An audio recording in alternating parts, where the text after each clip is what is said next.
Hey, what's up everyone?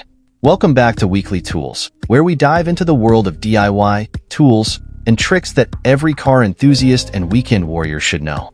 And today we've got something that might just save your day when your car decides to leave you stranded. Yup, we're talking about starting your vehicle with a bad starter. We've all been there. You're ready to hit the road, but when you turn the key or press that start button, all you get is a sad click, click, click. That means your starter motor is likely toast.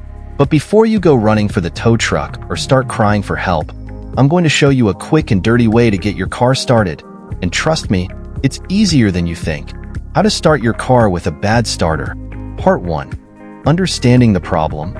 Alright, let's break it down first. The starter motor is what gets your engine going. It uses a lot of power to turn the flywheel and get that engine cranking. But if your starter is bad, it won't be able to do its job. What does that mean for you? Well, your car just sits there looking all fancy, but it's not going anywhere. But don't panic yet. We've got a couple of tricks up our sleeve. Let me show you how to use a few simple tools and some elbow grease to get your car started. Temporarily, of course. Part 2. The trick. Tapping the starter. First, let's talk about the OL tap and start method.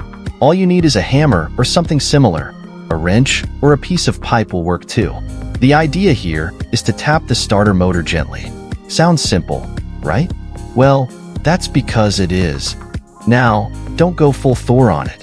You want to gently tap the starter's housing. A couple of light taps should be enough. Why does this work? Well, sometimes the starter's internal brushes get stuck, and a little vibration can get them moving again. Think of it like shaking a soda can. Sometimes, it just needs a little jolt.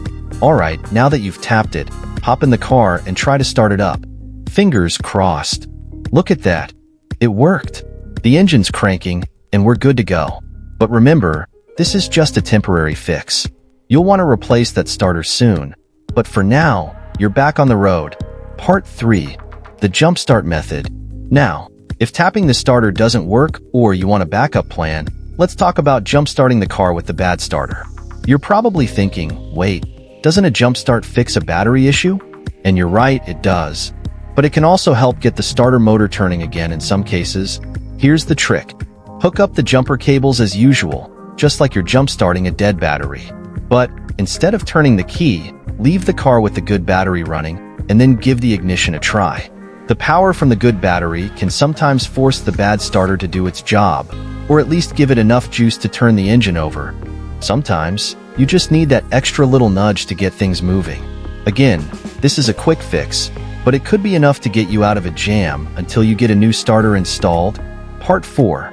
The last resort, bumping the car. Alright, and for our final trick today, let's talk about bumping the car. This works if you have a manual transmission.